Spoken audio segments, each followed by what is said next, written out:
समर्थक श्री छेदीलाल अग्रवाल जी, भैया स्वागत है आपका कार्यक्रम में। फ्रंट पेज की खबरों की जानकारी आपको पहले दे दें। कोलकाता की निर्भया से देश भर में गुस्सा, हड़ताल पर डॉक्टर, सियासत भी तेज। ममता बोली पुलिस फेल हुई तो सीबीआई को सौंपेंगे मामला। इस हेडिंग से पहली खबर एक अखबार ने लगाई कोलकाता से। भूपेश सिंहदेव दीपक ने कमेटी को बताया क्यों हारे चुनाव। कार्यकर्ताओं के बाद बड़े नेताओं से जाना गया चुनाव में कमजोर प्रदर्शन का कारण। रायपुर से खबर है अंतागढ़ टेप कांड खत्म। पवार ने कहा भूपेश और किरण मई पर करूंगा मानहानि का दावा। रायपुर से खबर है माँ तुझे सलाम, ब्रेन डेड महिला के अंगों ने 4 को दिया नया जीवन। ग्रीन कॉरिडोर बनाकर एयर एम्बुलेंस से पुणे भेजे गए फेफड़े। राजनांदगांव की खबर है ई ऑक्शन प्रणाली से कास्ट की नीलामी में आएगी पारदर्शिता। सीएम साय और केंद्रीय मंत्री ने किया शुभारंभ। रायपुर की खबर है फिर नहीं पहुंचे सीएमएचओ, टली बैठक। अब प्रशासन सीधे राज्य मेडिकल बोर्ड में कराएगा बहरेपन की जांच। फर्जीवाड़े पर अधिकारी गंभीर नहीं, मिली भगत के लग रहे आरोप। भाजपा बोली शेयर बाजार को अस्थिर करने की साजिश। कांग्रेस ने माधवी से मांगा इस्तीफा। हिंडनबर्ग की रिपोर्ट पर सियासी जंग, 4% गिरे अडानी के शेयर। दर्जनों फ्लोराइड रिमूवल प्लांट ठप। 40 गांवों के हर स्कूल में 50-60 बच्चों के दांत हो रहे पीले।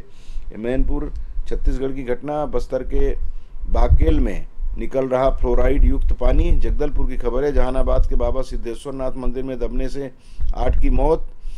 पटना की खबर ट्रक ने कार को मारी टक्कर, पति पत्नी और बेटे की मौत। सीतापुर की खबर है बांग्लादेश के गृह मंत्री बोले हिंदुओं पर हमले के लिए मैं माफी मांगता हूं। बांग्लादेश का समाज अल्पसंख्यक विरोधी नहीं, सखावत, ये वहां के गृह मंत्री का कथन है। एक अखबार ने प्रमुखता से इस खबर को लगाया है केदारनाथ का नया रास्ता खोजा, यह 2 किलोमीटर छोटा, ज्यादा सुरक्षित।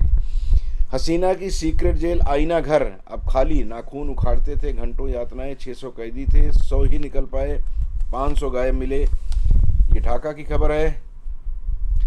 आईआईटी मद्रास छठी बार नंबर 1 टॉप 100 में दक्षिण के 36 इंस्टीट्यूट।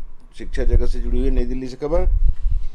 मैं अद्भुत रस हूं, संपादक पद के विज्ञापन में लिखा था वेतन 2 सूखी रोटी, हर संपादकीय पर 10 साल कैद, फिर भी आवेदकों की लंबी कतारें लगती।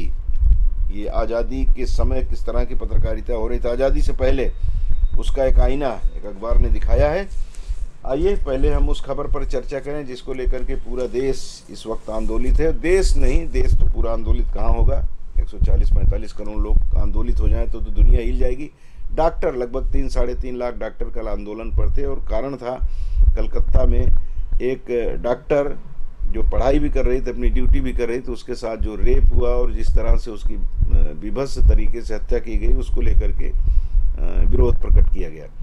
अभी कहा जा रहा है कि एक याद होगा आप लोगों को घटना आज के लगभग 10 वर्ष पहले निर्भया कांड दिल्ली का, जिसमें एक लड़की के साथ ज्यादती हुई थी, उसके कारण पूरे देश में हल्ला मच गया। और ये कहा जाता है कि उस समय की सरकार मनमोहन सिंह की, उसके ऊपर आरोप लगा था कि कानून व्यवस्था नहीं बनाए रख पा रहे हैं क्योंकि दिल्ली का मामला था। अब ये कलकत्ता का मामला है। पश्चिम बंगाल भी उसी तरह से अभी थोड़ा सा उसके बारे में टिप्पणियां होने लगी हैं ममता बनर्जी घबरा के बोल रहे हैं कि अगर 18 तक पूरे मामले का खुलासा नहीं हुआ तो पुलिस से मामला छीन कर सीबीआई को सौंप दिया जाएगा। कुल मिलाकर इस मामले में राजनीति भी हो रही है, डॉक्टर भी परेशान हैं, डॉक्टर भी हैरान हैं, उनको लग रहा है कि हमारी सुरक्षा का कोई इंतजाम नहीं है। क्या कहना चाहेंगे भैया आप इसमें? ऐसा है, देखिए व्यक्ति सह जो अपराध होते हैं जी, ये तो समाज है जी, कहीं भी कभी भी किसी के साथ भी हो सकता है जी। एक आदमी की सुरक्षा के लिए कोई प्रबंध किया जाए ऐसा संभव नहीं है जी। पर यह है कि अस्पताल में सीसी कैमरा रहना चाहिए। सीसी कैमरा होता तो इतना टाइम नहीं लगता, जल्दी पर्दाफाश हो जाता जी। और वैसे तो ममता जी जो है फैल हो गई है अपने कमेंट पे। रविवार तक का उन्होंने समय दिया था, अभी वो समय को बढ़ा रही हैं। 18 को कह रही हूँ। हाँ, अभी समय को बढ़ा रही हैं। 18 के बाद 28 करने लग जाएंगी जी। ये उनकी अपनी राजनीति है जी। पर क्या है, ममता जी जिस प्रकार पक्षपाती तरीके से चलती हैं जी, अभी तो क्या है, कलकत्ता के मामले को लेके पूरा भारत आंदोलित हो गया समझ लीजिए जी। आक्रोश सबके मन में है। डॉक्टर पैरालाइज हो गए सारे जी, डॉक्टर उतर गए हैं हड़ताल पे। तो उनको ये लगा, ये अभी जो बार बार जो मांग रही हैं, बार बार जो बोल रही हैं, पक्ष में बोल रही हैं, मैं उनको फांसी दिलवाऊंगी, बड़ा से बड़ा अपराध, बड़ा से बड़ा फास्ट ट्रैक में केस चलवाऊंगी, जल्दी अपराध दिलवाऊंगी, सजा दिलवाऊंगी जी। ये सब बातें उसी लिए कह रही हैं क्योंकि ये पहला मामला है जो बांग्लादेश का एक नेशनलाइज मामला होने जा रहा है जी जी। इसके पहले संदेश खाली में रेप हुए जी, बंगाल से बाहर नहीं निकला वो मामला, वो तो बड़ी संख्या में रेप हुए जी, बंगाल से बाहर नहीं निकला वो मामला। ये बंगाल का पहला मामला है जो पूरे भारत में फैल रहा है जी जी। तो इसलिए थोड़ी सी चिंतित हैं, पर उनका स्वभाव है, मतलब मैं जो बोलती हूँ वो सही है, मैं जो करती हूँ सही है जी जी, वो उसी हिसाब से चलेंगी। लेकिन कहीं न कहीं उनके कार्यशैली पर किंतु परंतु लेकिन लगाने की गुंजाइश एक बार फिर बन पड़ी है। वो जिस तरह से मामले को टैकल करती हैं, जिस तरह से अपने लोगों को बचाने की कोशिश करती है और अपनी राजनीति करती है, उसके कारण उनके ऊपर हमेशा उनके कार्य प्रणाली पर प्रश्न चिन्ह लगता रहा है। अब चूंकि डॉक्टरों की बात हो रही तो डॉक्टरों की बात, थोड़ा सा डॉक्टर की बात आई तो उस खबर पर पॉजिटिव खबर है कि एक माँ जो ब्रेन डेड थी, उसके बच्चों ने, उसके परिवार के लोगों ने तय किया कि इनके जो अंग जीवित हैं उस अंग के बदौलत अगर किसी को जीवन मिल जाए तो कितना बढ़िया होगा। और हमारे प्रदेश की खबर है, हेडिंग भी बड़ी अच्छी लगी, माँ तुझे सलाम। यानी जिसने अपने प्राण दे करके भी 4 लोगों को जीवन प्रदान किया हो, वो छत्तीसगढ़ की माँ है।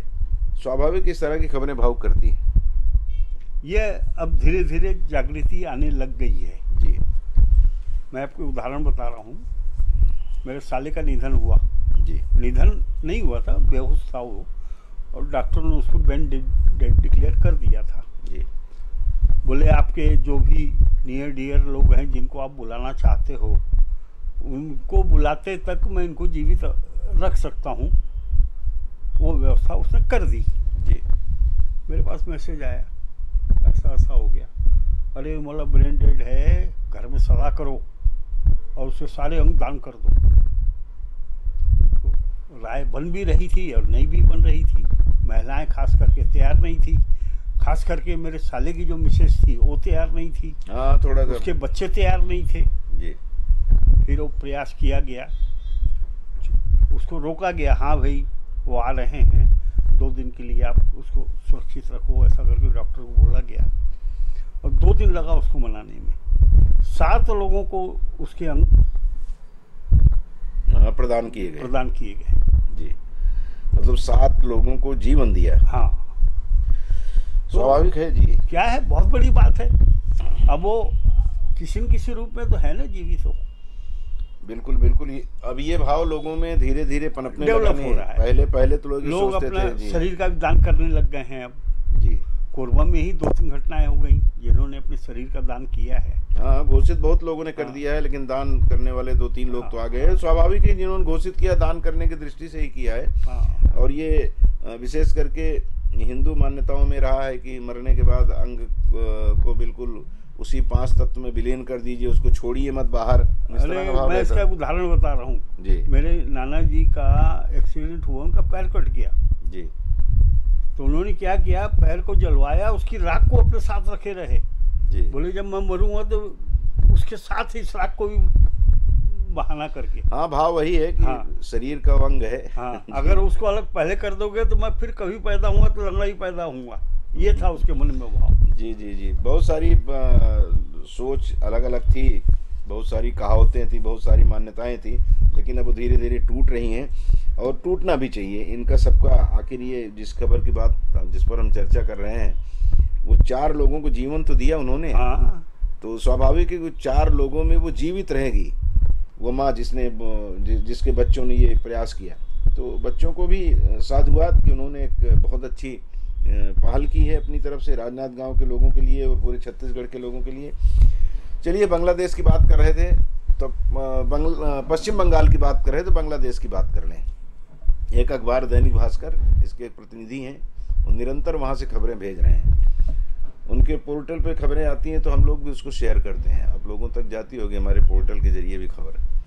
अखबार में वही खबर छपी है, वहाँ के गृह मंत्री से उनके रिपोर्टर ने बात की है तो उन्होंने कहा है कि हिंदुओं पर हमले के लिए मैं माफ़ी मांगता हूँ। और एक खबर उन्होंने ये भी डाली है कि जो 1971 में युद्ध के बाद जो वहाँ स्मारक बनाए गए थे, जो भारत से भी जुड़े हुए स्मारक वहाँ थे, जो शेख मुजीबुर रहमान से जुड़े स्मारक थे, उनके पुतले को तो तोड़ने की कई दिन से खबर आ रही है, लेकिन और जो स्मारक थे उसको किस बेदर्दी से तोड़ा गया है। और वहाँ जो उनकी घृणा दिखाई दे रही थी, वो जो भारत के प्रति उनके मन में जो अनादर का भाव पैदा हुआ है, आखिर इस तरह की स्थितियों का निर्माण होने में क्या भारत की भी भूमिका रही है, जो बांग्लादेशी भूल गए अपने दादा को, जिसकी बदौलत वो आज़ादी की सांस ले रहे हैं। एक उदाहरण बता रहा हूँ जी। बांग्लादेश की एक खबर है जी।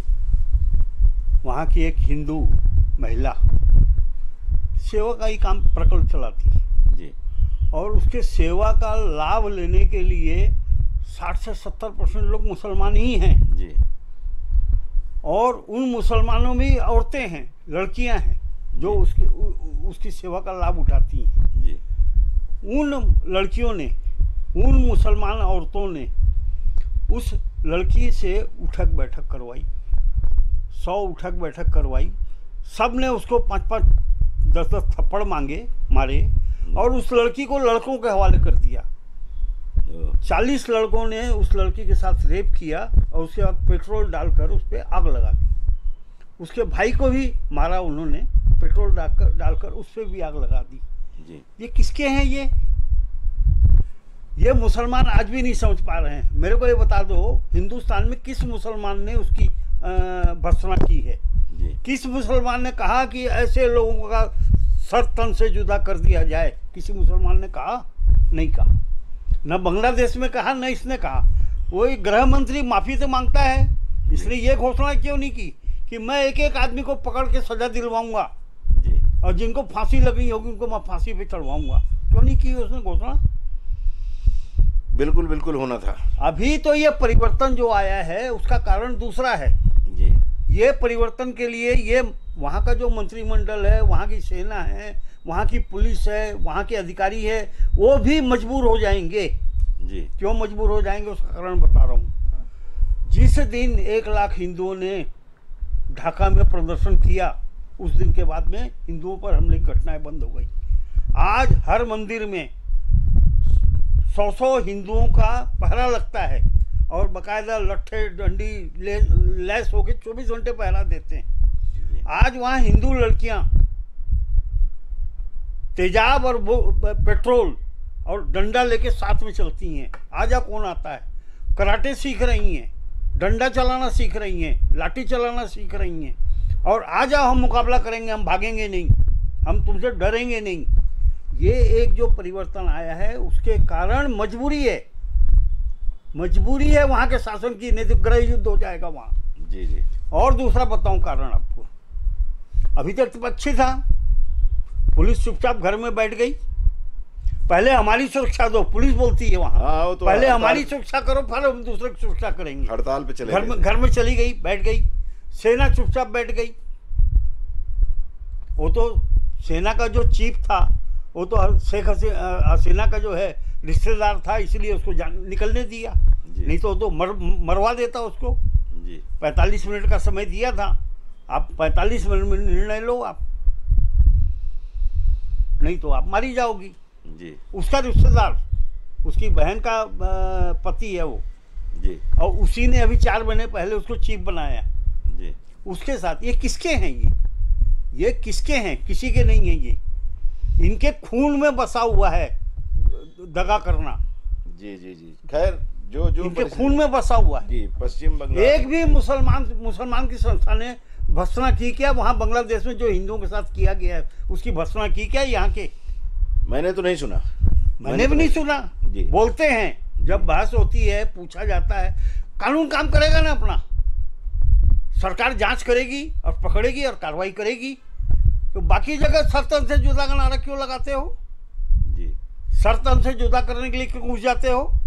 मारने के लिए क्यों घुस जाते हो? जी जी जी। ये एक भेद है और ये भेद के कारण अच्छे मुसलमान भी पीस रहे हैं। ये 15% मुसलमान ही हैं जो ये सब नौटंकी करते हैं।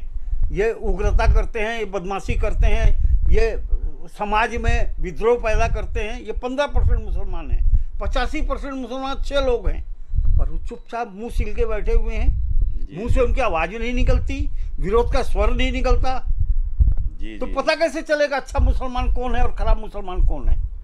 बिल्कुल बिल्कुल, मुखर होना पड़ेगा, अच्छे लोगों मुखर होना पड़ेगा और खराब को अलग खड़ा करना पड़ेगा। तू वहां खड़ा हो, तेरी लाइन वहां है, और उनको बोलना पड़ेगा ये खराब आदमी है, इसका सर तन से जुदा कर दो। जिस दिन ये लोग ऐसा बोलेंगे उस दिन इनकी पहचान हो जाएगी, हाँ ये अच्छा मुसलमान है और ये खराब मुसलमान है। बिल्कुल बिल्कुल, जो कहा जाता है कि पड़ोसी के घर में आग लगी है तो आप खुश मत होइए, वो आग आप पड़ोसियों ने ही मारा है, हिंदुओं के पड़ोसियों ने ही मारा है हिंदुओं को। जी जी जी जी जी, बिल्कुल बिल्कुल। नहीं, मैं ये पड़ोस कह रहा हूँ कि बांग्लादेश हमारा पड़ोसी है। काहे का पड़ोसी? वहाँ पे आग लगी है तो उसकी आग की काहे का पड़ोसी? इतने हिंदुओं को मार दिया और वहाँ चुसक नहीं रही है। वहाँ का गृह मंत्री तो वो मजबूरी में बोल रहा है वो।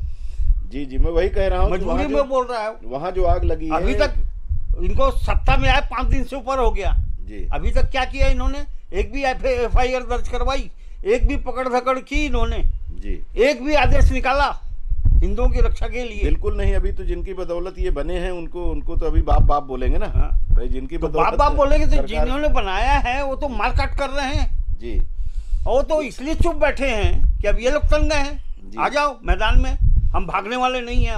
अभी तक तो भाग रहे थे, अरे वो आ रहे हैं भागो, भाग रहे थे, भगा रहे थे लोग जी जी। अब भागने के लिए कोई तैयार नहीं है, आ जाओ हम मुकाबला करेंगे।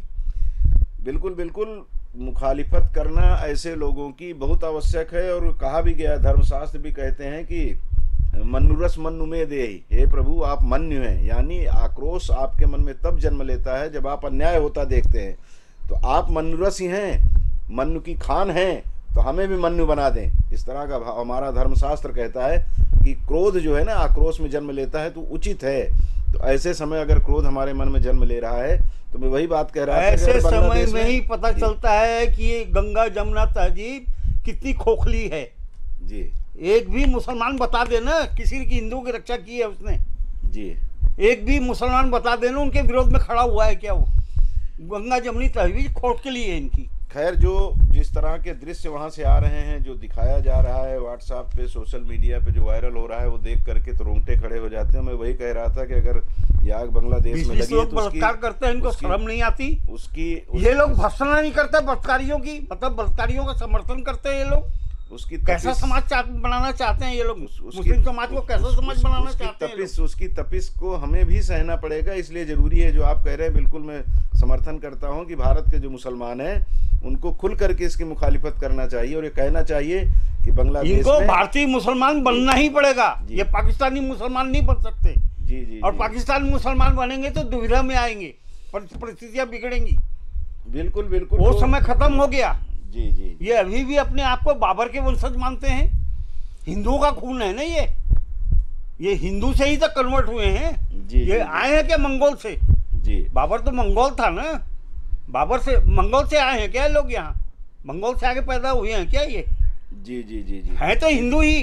जी जी, बिल्कुल बिल्कुल। वो उनका कहते भी हैं कई जो समझदार मुस्लिम हैं, और काहे के समझदार नहीं, जो मुंह छील के बैठा हुआ है घर में, काहे का समझदार हो? जो ईमानदार लोग हैं वो कहते भी हैं कि हमारा खून और हिंदुओं का खून तो एक ही है। इस तरह की बातें भी आती हैं, ऐसा नहीं कि नहीं कहते। सिर्फ वही लोग कहते हैं जो इक्का दुक्का घर बसे हुए हैं हिंदुओं के बीच में जी, वो लोग बोलते हैं हम तो हिंदू ही हैं। वो लोग बोलते हैं, वो पहले से राम राम करते हैं वही लोग। जहाँ इनकी बहुसंख्यक हो जाती है ना, वहाँ इनकी भाषा बदल जाती है। जी, चलिए, अब चूंकि ये विषय ऐसा है कि इस पे चर्चा करें तो बहुत देर तक हो सकती है। ये आक्रोश जो आपके मन में है, आक्रोश मुझे लगता है कि भारत के लगभग एक बात और बता रहा हूँ, चलिए अब अवसर है इसलिए बोल देता हूँ जी। हम तो पसमानदा मुसलमान का मतलब ही नहीं समझते थे जी। वो तो अभी जो बहस चल रही है इसमें पता चल रहा है कि पसमानदा मुसलमान कौन है।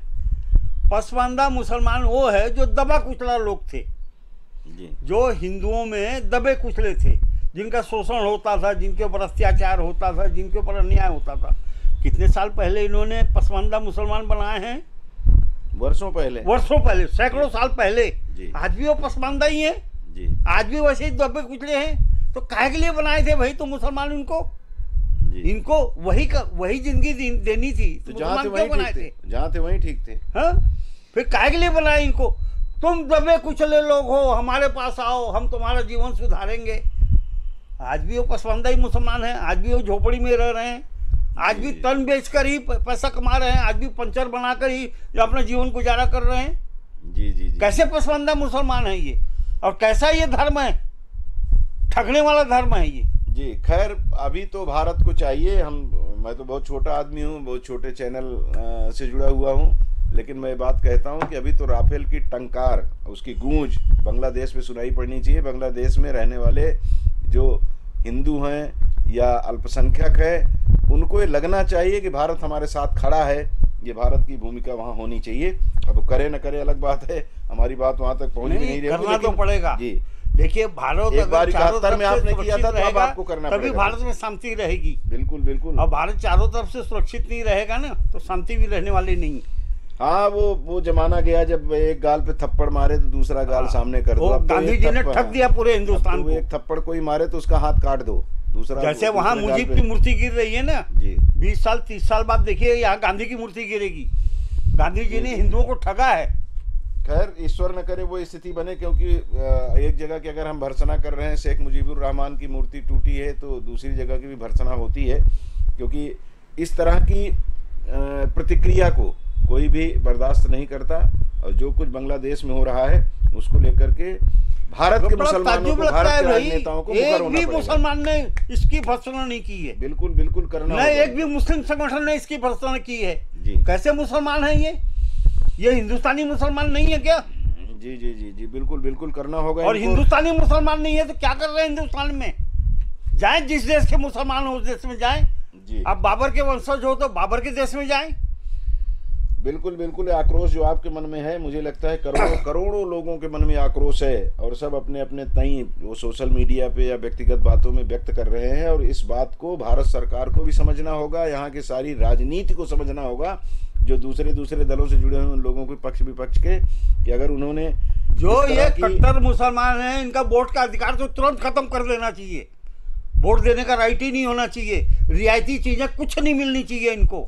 न इनको घर मिलना चाहिए, न शौचालय मिलना चाहिए, न राशन मिलना चाहिए, न रियायती टिकट मिलनी चाहिए। इनकी टिकट के रेट अलग हो, जो रेलवे देती है ना 67% 62% रियायत की टिकट नहीं मिलनी चाहिए। इनकी टिकट के रेट अलग होने चाहिए। जी खैर, देश में कानून है, अब उसकी कानून है, कानून बदला भी जाएगा ना। जी जी जी। ये संविधान का नारा लगाते हैं जी। 100 बार से अधिक संविधान में संशोधन हो गया जी। 100 बार से अधिक संशोधन हो गया संविधान में। जी जी। किस संविधान की बात कर रहे हैं ये? बिल्कुल बिल्कुल। संविधान में जो कमियां हैं, उन कमियों का लाभ लेकर के समय के हिसाब से संविधान बदलता है। जी जी। समय के हिसाब से नियम परंपराएं भी बदलती हैं। जी जी। अभी तक ठगते रहे ये लोग, गंगा जमुना तहजीब करके हिंदुओं को ठगते रहे हैं ये लोग। जी जी। एक भी उदाहरण बताए ना गंगा जमुना तहजीब का ये लोग। जी चलिए, विषय बहुत लंबा है, इसको यहीं छोड़ते हैं, थोड़ा आगे बढ़ते हैं। हमारे यहाँ कानून है, कानून का राज है, और उसमें कैसे छिद्र करके जो जिम्मेदार लोग हैं उसका दुरुपयोग करते हैं, इसका एक उदाहरण दिया जाता है। बस्तर में 4 पत्रकार, चूँकि हम लोग उसी बिरादरी के हैं, और भैया तो कई ऐसे संगठनों के संरक्षक और उसके पदाधिकारी भी रहे हैं, अभी भी कई संगठनों को देखते हैं। उन्होंने एक खबर को पहले सोशल मीडिया पे डाला कि हम लोग जा रहे हैं रेत की चोरी का खुलासा करने के लिए। एक ट्रक का भी उन्होंने फोटो डाला, और उसमें डाला कि वो वहाँ के थानेदार ने कहा कि लोग उधर बढ़ रहे हैं, उनको जरा देखना है। और उसके थोड़ी देर बाद उनको गांजा की तस्करी में पकड़ा जाता है। उनकी गाड़ी में 15 किलो गांजा होता है। खबर है, स्वाभाविक है कि इसको लेकर के छत्तीसगढ़ में पत्रकारों में आक्रोश है। कल कई संगठनों ने रायपुर में भी बड़े अधिकारियों से मुलाकात करके अपना आक्रोश उनके समक्ष व्यक्त किया। कई प्लेटफार्म पे बातें उठ रही, उस पर भी आप टिप्पणी कर दीजिएगा। लेकिन मैं उस खबर की तरफ आपको ले जा रहा हूँ कि आज हम इतना खुले तौर पे बात कर रहे हैं ना। आज छेदी भैया ने कहा ना, बहुत सारी बातें ऐसी कहा जो अंग्रेजों के काल में हम नहीं कह सकते थे।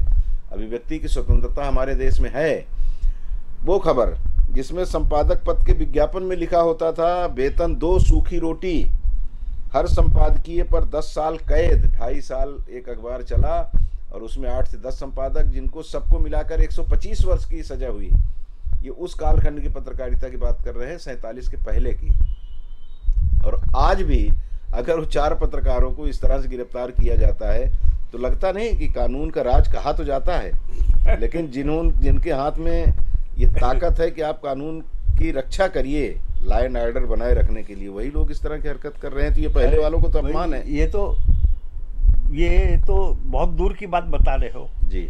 ये तो कटघोरा में 200 ट्रक रेत गायब हो गई जी, एक आदमी नहीं पकड़ा गया जी। कटघोरा में 200 ट्रक रेत गायब हो गई जी, एक आदमी नहीं पकड़ा गया जी। तो ये खेल ऐसी है। मैं आपको एक किस्सा बता रहा हूँ जी, आज से 25 साल पहले का जी, बल्कि और पहले का। राजनीति में बहुत सक्रिय था मैं, तो कार्यकर्ता लोग आते रहते थे मेरे पास कि भैया पुलिस तंग कर रही है, पुलिस तंग कर रही है। तो मेरे को थाने भी जाना पड़ता था।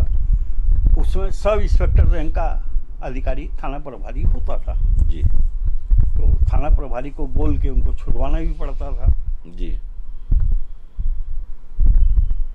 सीएसपी मतलब बहुत बड़ा अधिकारी हो गया, ऐसा माना जाता था जी। तो उस समय एक सीएसपी थे, जाता था तो मेरे को बैठा लेते थे, बोलो चाय पी के जाना जी। अब चाय आने में 10, 15, 20 मिनट लगते थे समझ लो। अब 20 मिनट तक गप मारते थे। तो उसने मेरे को कहा जी, बोले अग्रवाल जी किसी से बदला लेना हो तो मेरे को बताना, मैं करूँगा इसका अंजाम जी। क्या करोगे सर? कुछ नहीं है, 200 गांजे की पुड़िया उसके रखवा दूंगा उसकी गाड़ी में जी, या उसकी पॉकेट में डलवा दूंगा, साले को जमानत नहीं होगी। बोले जी।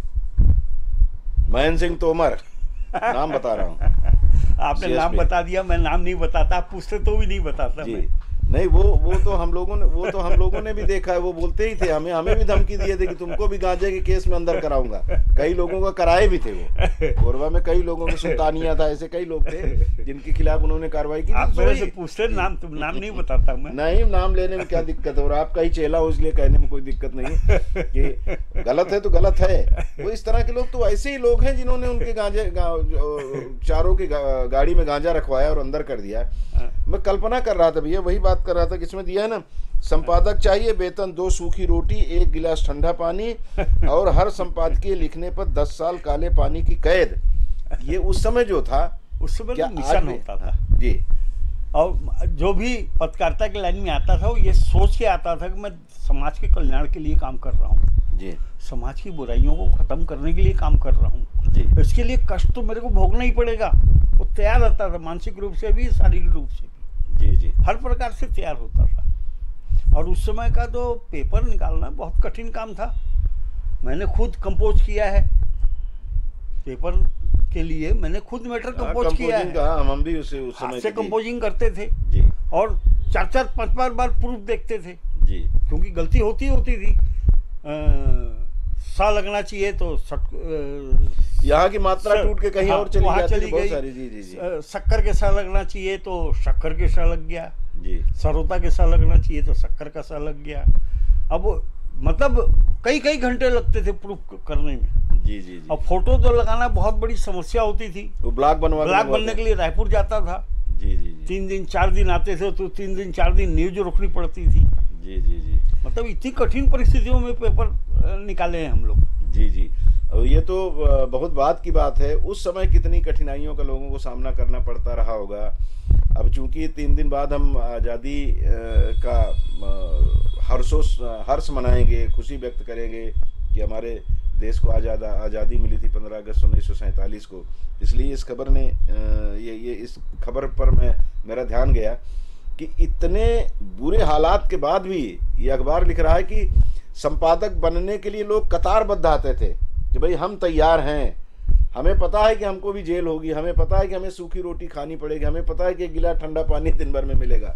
उसके बावजूद भी हमारा जज्बा हम कलम के जरिए लोगों के समक्ष पहुंचाना चाहते हैं। इस तरह का भाव लुप्त हो गया।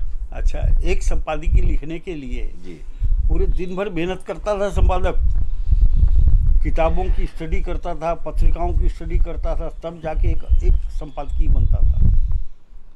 संपादकीय लाइब्रेरी में का आईना होता था। 2-3 घंटे लाइब्रेरी में गुजारना संपादक के लिए अनिवार्य होता था। जी जी। मैं भी 2-3 लाइब्रेरी को अटेंड करके रखा था, जाता था जी। तो वहाँ का लाइब्रेरियन मेरे को जानता था, वो आएगा ही करके, तो मेरे लोग किताबों को चूज करके निकाल के रखता था। आपको टाइम खराब ना हो इसलिए किताबें, आप जिस प्रकार की किताबें खोजते हो वो किताबें निकाल के रखा हूँ, आप देख लीजिए। अब तो संपादक प्रबंधक से पूछता है कि वाली खबर लगाऊं सर। हाँ, क्योंकि संपादक की कोई जीएम मालिक हो गया। हाँ, जीएम हो गया, जीएम मालिक, जो विज्ञापन ज्यादा दे वही मालिक है। अरे रोक खबर, वो विज्ञापन देता है। अब वो स्थिति नहीं, जीएम मालिक हो गया। संपादक की कोई, संपादक जिस दिन नेकड़ी दिखाएगा उस दिन कान पकड़ के बाहर निकाल दिया जाएगा। जी जी जी। बोले तुम्हारी बदौलत अखबार नहीं चल रहा है, अखबार पैसे से चल रहा है, और मालिक को पैसा चाहिए तो पैसा तो वही ला के देगा, संपादक थोड़े ला के देगा। संपादकीय तुम्हारी लिखने से अखबार नहीं चलता, ऐसा भाव मन में आ गया है। थोड़ा सा राजनीति की बात भी कर लें। भूपेश सिंहदेव दीपक ने कमेटी को बताया क्यों हारे चुनाव, तो हेडिंग बड़ी अच्छी है। मैं कुमार विश्वास का एक सुन रहा था, बहुत अक्सर सुनता हूँ उसको। उसने कहा कि बोले एक मित्र हमको मिल गए, उन्होंने कहा कि हम जा रहे हैं चिंतन शिविर में। बोले कहाँ है? बोले राजस्थान में। कितना खर्चा होगा? बोले लगभग वही 200 करोड़ रुपए। तो बोले क्या करोगे वहाँ? बोले पता करेंगे कि हम चुनाव क्यों हारे। तो बोले एक काम करो, 100 रुपया दो। बोले क्या करोगे? बोले मैं कारण बता देता हूँ। दिया 100 रुपया। बोले आपको लोगों ने वोट नहीं दिया इसलिए हार गए। तो ये भी वही हुआ, लोगों ने वोट क्यों नहीं दिया, ये आपको मनन स्वयं करना पड़ेगा। कि कांग्रेस विधानसभा में भी बाहर हो गई, लोकसभा में भी बाहर हो गई, बुरी तरह से हारी। तो आखिर 5 साल के सत्ता के बाद आपकी दुर्गति क्यों हुई, इसकी मीमांसा तो आपको चुनाव के पहले ही कर लेना था। ये गलत समय में ये बात कर रहे हैं जी। अभी तो कांग्रेस जीत का जश्न मना रही है, अभी तक जश्न उतरा नहीं है कांग्रेस का। हाँ, 100 के नजदीक पहुंच गए इसलिए। हाँ, 90-99 पहुंच गए हैं जी। उसका जश्न अभी तक मना रही है वो जी। ये कहाँ हार की बात कर रहे हैं? नहीं, अब हरियाणा, महाराष्ट्र, झारखंड और बिहार में चुनाव होना है। हाँ, तो उसकी तैयारी के तहत ही लोग बोले होंगे चलो बात, इनको भी बुला लो, छत्तीसगढ़ वालों को। कुछ नहीं है, छत्तीसगढ़ वालों को बुलाते थे पैसा लेने के लिए जी। कितना पैसा ला रहे हो जी। अब पैसा नहीं देंगे तो काहे को बुलाएंगे? जा ठीक है, 4 बूथ आप देख लेना, 4 बूथ आप देख लेना, बैठा देंगे कहीं भी। जी जी जी जी। खैर, ये तो राजनीति है। अब राजनीति पे बहुत ज़्यादा टिप्पणी करना मुझे ऐसा लगता है कि समय जाया करना है, क्योंकि अब कुछ रह नहीं गया है। अब सिर्फ खोखले चने हैं जो बज रहे हैं। आज़ादी के दिन ही याद आते हैं शहीद, बयां करती हैं प्रतिमाओं की स्थिति। एक अखबार ने कोरबा पृष्ठ पर इस हेडिंग से पहली खबर लगाई है। ठेकेदार के सोने आवास में चोरों ने बोला धावा, लाखों का माल पार।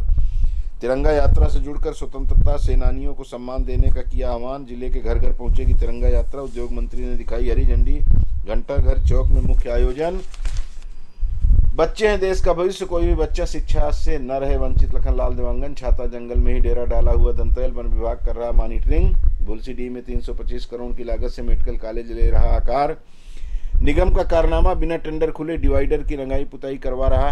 एक अखबार ने प्रमुखता से इस हेडिंग से खबर छापा है। बंद 3 इकाइयां लाइट अप, 1200 मेगावाट बिजली की मांग बढ़ी। और फाटक बंद होने पर भी रेलवे क्रॉसिंग पार कर रहे जिम्मेदारों को हादसे का इंतजार।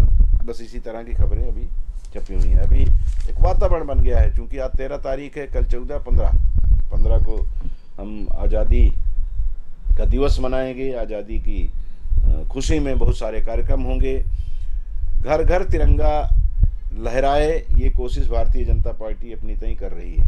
हर जिले में तिरंगा यात्रा निकाली जा रही। कोरबा में भी तिरंगा यात्रा निकाली गई। बहुत अच्छी बात है, इससे एक भाव जागृत होता है। हाथ में तिरंगा लेते हैं तो अपने आप एक ऐसा जज्बा मन में पैदा होता है कि काश हमें भी और कहीं जाकर के कुछ अपनी राष्ट्रभक्ति दिखानी होगी तो दिखाएंगे। उसी में खबर यह भी आती है कि जिन प्रतिमाओं को हम स्थापित करते हैं बड़े भाव के साथ कि भाई इनको देखेंगे बच्चे तो उनके मन में भाव पैदा होता है कि हमको भी इसी तरह से बनना चाहिए, राष्ट्र के लिए हमको अपना तन मन धन समर्पित कर देना चाहिए। और उन मूर्तियों की अगर दुर्दशा होती है तो बच्चों के मन में उल्टा भाव भी तो आता है। तो इसको क्यों लगाते हैं? फिर वही कहते हैं ना कि जब पैदा किए हो तो उसको पालो पोसो, नहीं तो उसकी भ्रूण हत्या कर दो। आप बनाने नहीं चाहिए इस तरह की प्रतिमाओं को। आप कोरबा में भी देखिए, शहीद भगत सिंह, बहुत सारी जगह है जी, बहुत सारी गांधी पुतला खाली मूर्ति लग गई हैं जी। अब आपको एक उदाहरण बता रहा हूँ भाई, राजीव गांधी की और नेहरू की, इंदिरा गांधी की मूर्ति स्टेडियम में लगी थी जी। कितने साल तक वो बांध के रखे थे उसको जी। क्यों बांध के रखे थे भाई? लोग वो तो जबरदस्ती करवाए उद्घाटन, कोई उद्घाटन का प्रोग्राम थोड़ी था। हाँ तो राहुल गांधी आए थे तो आए जबरदस्ती करवा दिए उद्घाटन जी। उद्घाटन का कोई प्रोग्राम ही नहीं था जी जी जी।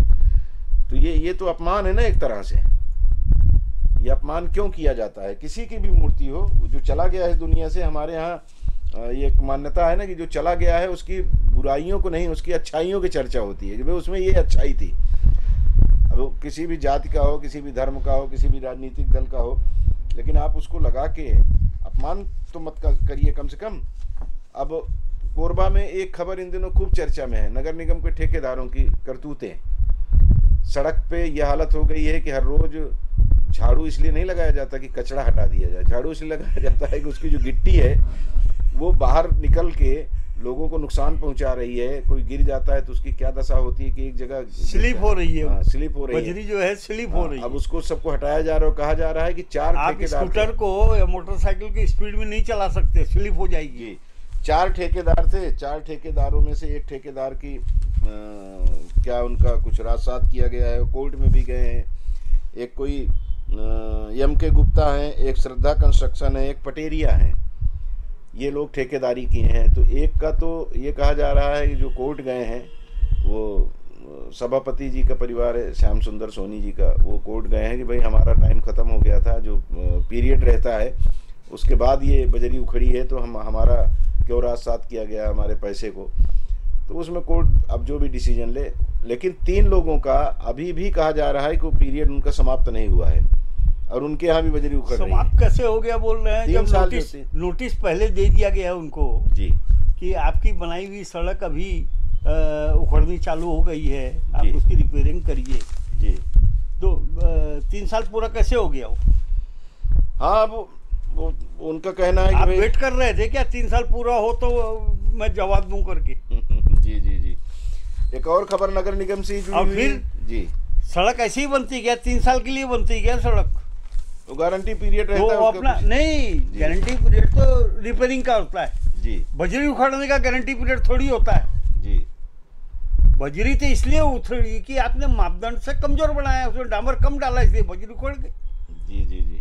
बजरी उखड़ने का कारण दूसरा है जी। सड़क टूट गई वो रिपेयरिंग होगी, सड़क में गड्ढा हो गया उसको रिपेयरिंग होगा। बजरी उखड़ने का तो ये तो पहली बार देख रहे हैं हम, आज तक कभी इस प्रकार की बजरी उखड़ी नहीं कभी भी। जी जी जी। अब यहाँ तो सबसे ज़्यादा समस्या ये है कि समस्या क्या, ये हमारी आपकी सबकी आंखों के सामने है कि शहर में जहाँ हम लोग चलते हैं वहाँ ये दशा है। हाँ। तो ग्रामीण क्षेत्रों का तो भगवान ही मालिक है, कोई बोलने वाला नहीं है, सुनने वाला नहीं है जी। एक खबर खूब चर्चा में है, बिना टेंडर खुले डिवाइडर की रंगाई पुताई करवा रहा है निगम।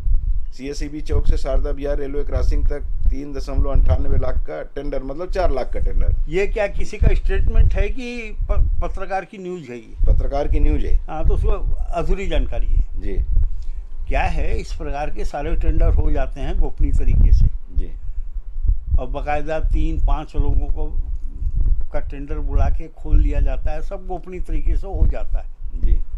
तो उसको ठीक से जानकारी नहीं है जी जी।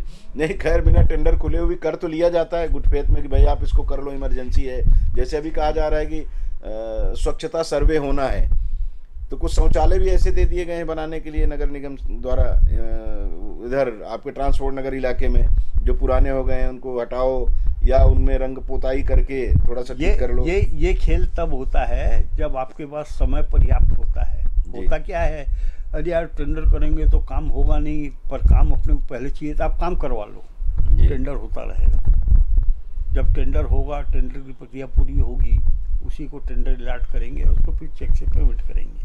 जी जी जी। गुड फेथ में काम करवा लेते हैं क्योंकि रोज वो लोग ओबलाइज करते रहते हैं, तो 1-2 बार ठेकेदार भी ओबलाइज करता है। परंतु अभी तो निगम का कार्यकाल बचा ही नहीं है, कब तलवार लटक जाएगी, कब सर कट जाएगा पता ही नहीं चलेगा, तो कौन इस रिस्क को उठाएगा? जी जी जी, बिल्कुल बिल्कुल। और ठेकेदार रिस्क उठाएगा ना अधिकारी रिस्क उठाएगा जी। जिस अधिकारी के बोलने से काम करेगा ठेकेदार तो उसके घर बैठ जाएगा, सर मैंने तो आपके कहने से काम किया है, मेरा पैसा निकलवाओ आप। नहीं तो यहाँ एक बात और उठ रही है ना कि जैसे ये कहा जा रहा है कि इसमें अधिकारी एम के वर्मा जो अधीक्षण यंत्री हैं वो आयुक्त को समझा देते हैं, जैसा बोलते हैं वो नॉन टेक्निकल हैं, उनको समझ में नहीं आता हाँ कर देती हैं। इस तरह की बातें निगम के जो कर्मचारी हैं या निगम में जो ठेकेदारी करते हैं वो लोग कहते हैं। एक बात मेरे को बताइए, मैं आपकी सारी बात मानने के लिए तैयार हूँ जी। टेंडर पेपर में छपेगा जी, उसकी तारीख कैसे बदल दोगे आप?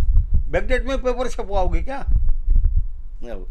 कुछ भी संभव है इन लोगों के लिए इन लोगों के लिए कुछ भी संभव है। लेकिन मैं एक बात कह रहा था कि इसमें जो जनप्रतिनिधि हैं जिनको हम चुन करके भेजे हैं, हाँ। जो पार्षद हैं, हाँ। जो महापौर हैं, हाँ। सभापति जी का तो बयान इसमें आया था कि बिना टेंडर के काम कराया जा रहा है। अब उसमें वो ऐसा आक्रोशित होकर के उन्होंने क्यों कहा, क्योंकि सरकार उन्हीं की है भाई, लोकल सरकार तो नहीं भाई, उनके रिश्तेदार को कोर्ट जाना पड़ गया तो थोड़ा सा आक्रोश तो होगा ना। जी जी जी। तो बाकी लोग क्या कर रहे हैं फिर? महापौर क्या कर रहे हैं, पार्षद क्या कर रहे हैं? अब उनको जिसको कमीशन नहीं मिला है वो आवाज उठाएगा, जिसको कमीशन मिल गया वो क्यों आवाज उठाएगा? जी जी जी, यही हो रहा है। और अब क्या कहा जाए, यही कहा जा सकता है, क्योंकि कहीं कहीं देखते हैं, हम भी एक ठो मामले को बहुत नज़दीक से देख रहे हैं कि नगर निगम बार बार टेंडर कराता है और वो टेंडर होता है, उसकी सारी प्रक्रिया पूर्ण हो जाती है, वो एमआईसी में नहीं जाता, वो सामान्य सभा में नहीं जाता। तो जब आपको करना नहीं है तो आप टेंडर क्यों कराते हो? क्यों नगर निगम का पैसा खराब करते हो? क्यों लोगों को परेशान करते हो? क्योंकि वहां पे माल मिलने की कोई गुंजाइश रहती नहीं है, या आपके अपने रिश्तेदार नहीं होते, इसलिए आप उसको दरकिनार कर देते हैं। तो ये जो काम करने की शैली है वो अंततः क्या कहा जाए, यही कह सकते हैं कि भैया सब कुछ यहीं रह जाएगा, कुछ नहीं जाएगा आपके साथ। तो फिर वही स्थिति होगी जैसे इन बुतों की बात कर रहे हैं। अरे भाई जाएगा कुछ नहीं जी, जाएगा कुछ नहीं जी। मेरी हैसियत आज 8 लाख रुपए की गाड़ी लेने की है जी, अब मेरे को अपनी हैसियत बनानी है 15 लाख रुपए की गाड़ी लेने की जी, तो कैसे बनेगी? ऐसे ही चोरी चमारी से बनेगी, और कैसे बनेगी? मेरी 15 लाख की गाड़ी की हैसियत है, अब मेरे को लेनी है 30 लाख की गाड़ी की हैसियत जी जी, बनानी है 30 लाख की गाड़ी खरीदनी है, 65 लाख की गाड़ी खरीदनी है जी जी, 90 लाख की गाड़ी खरीदनी है, तो कमाऊंगा तब तो खरीदूंगा ना। जी जी जी, स्वाभाविक है। अभी एक शब्द मेरे मुंह से निकल गया, मैं क्षमा चाहता हूँ उसको दोबारा नहीं, चोरी के बाद एक शब्द वो असंसदीय है, लेकिन ये भाव में कभी कभी इस तरह की बातें निकलती हैं। भैया भी कभी कभी कुछ ऐसी बातें कह जाते हैं जो बाद में कहते हैं कि मुझे यार चैनल पे नहीं बोलना था। वो चूंकि एक क्रम होता है, भाव जो है उद्गार, और ये कार्यक्रम भी हम इसीलिए करते हैं कि ये हम सबके अपने स्वयं के विचार होते हैं, और वो विचार व्यक्त करने के लिए इस कार्यक्रम को किया जाता है। और ये विचार इसलिए भी व्यक्त किए जाते हैं कि आप में से बहुत सारे लोगों के विचार भी ऐसे ही हैं। जैसे ये अभी बांग्लादेश वाला मामला हुआ, तो जिस तरह से आक्रोश आपके मन में है, मैं तो कई बार बैठता हूँ उन लोगों के साथ, तो इसी तरह की बातें बोलते हैं कि उसको मैं चैनल में दिखा ही नहीं सकता। आप तो बहुत एकदम उसको संयमित भाषा का इस्तेमाल करते हैं। तो ये जो आक्रोश है, चाहे वो नगर निगम के प्रति हो, चाहे वो शहीदों के अपमान का मामला हो, चाहे बांग्लादेश का मामला हो, कहीं का भी हो, तो आक्रोश जो व्यक्त किया जाता है उसके पीछे भाव किसी को आहत करने का नहीं होता, बल्कि वो जो हम अपने इर्द गिर्द देखते हैं और लगता है कि लोग नहीं बोल रहे हैं या छोटी जगह पे बोल रहे हैं, तो एक प्लेटफार्म अगर हमें मिला है तो हमको बोलना चाहिए, और बोलते हैं। आप लोग भी अब तैयारी कीजिए, 2 दिन बाद स्वतंत्रता दिवस का जो एक आह्लाद, एक वातावरण जो बन रहा है उसका आनंद लीजिए, और साथ में ये भी ख्याल रखिए कि बहुत कठिनाई के बाद ये आज़ादी मिली है। और मैं तो 62 में पैदा हुआ, हमसे पहले भैया आए हैं, तो इन्होंने तो और नज़दीक का समय देखा है, 47 के आसपास का। तो स्वाभाविक है कि वो थोड़ा सा हमारे मन में थोड़ा कम होगा, हमसे बाद वालों के मन में और कम होगा। अब जो नई पीढ़ी पैदा हो रही उसके मन में तो बिल्कुल ही नहीं है। तो लोगों को कहीं ना कहीं थोड़ा सा देश के बारे में विचार करना चाहिए। मुझे लगता है नई पीढ़ी करती है, अपने ढंग से करती है, नए तरीके से करती है, लेकिन पुराने लोगों की यादों को अगर आप अपने दिल में संजोएंगे, उनके बारे में पढ़ेंगे, उनको देखेंगे, कहीं अगर कोई वृत्तचित्र मिल जाए या कोई ऐसी जानकारी आपके सामने आ जाए, तो उसको अपने हृदय में धारण करने की कोशिश करो। तब मुझे लगता है कि स्वतंत्रता दिवस को मनाने का आनंद और बढ़ेगा। नहीं तो सिर्फ औपचारिकता निभाने से बहुत ज़्यादा मतलब नहीं होता। और एक जानकारी आपको और दे दें कि हमारा ग्रैंड एशियन परिवार पिछले वर्ष भी 14 अगस्त को एक कार्यक्रम हम लोगों ने गीतांजलि भवन में आयोजित किया था। इस वर्ष ज़रा बड़ा करने का मन था, लेकिन पिछले दिनों पानी की जो स्पीड थी, जिस तरह से पानी गिर रहा था, उसके कारण हम लोगों ने उसको हरिमंगलम में शिफ्ट कर दिया है। गरिमा में कार्यक्रम होगा, थोड़ी जगह कम जरूर है, लेकिन मैं आप सबसे आग्रह करता हूँ कि हमारे उस जो देशभक्ति से या ओज से भरा पूरा एक कार्यक्रम हम करते हैं, जिसमें कवियों का गान होता है, वो अपनी रचनाओं का पाठ करते हैं, और देशभक्ति नृत्य और गीत, इस तरह का कार्यक्रम इस बार भी उसको आयोजित कर रहे हैं जी। तो उसमें आप सब पधारें और उसका आनंद लिया जाए, सबको ही मिल करके। एक दिन पहले 15 अगस्त को तो फिर बहुत सारे कार्यक्रम हैं ही। चलिए, कुछ कहना चाहेंगे भैया आप? नहीं, ठीक है जी। 15 अगस्त आज़ादी का दिन है जी, तो सबको बधाई जी। और थोड़ा सा मन में भाव वही जिसका मैंने जिक्र किया कि वो भाव मन में हमारे सबके पलते रहना चाहिए कि देश हमारे लिए बहुत महत्वपूर्ण है, समाज हमारे लिए बहुत महत्वपूर्ण है। चलिए विराम देते हैं हेडलाइंस को यहीं पर। बहुत बहुत शुक्रिया आपको कार्यक्रम देखने का, और भैया बहुत बहुत धन्यवाद, समय निकाले आप इसके लिए, बहुत बहुत शुक्रिया।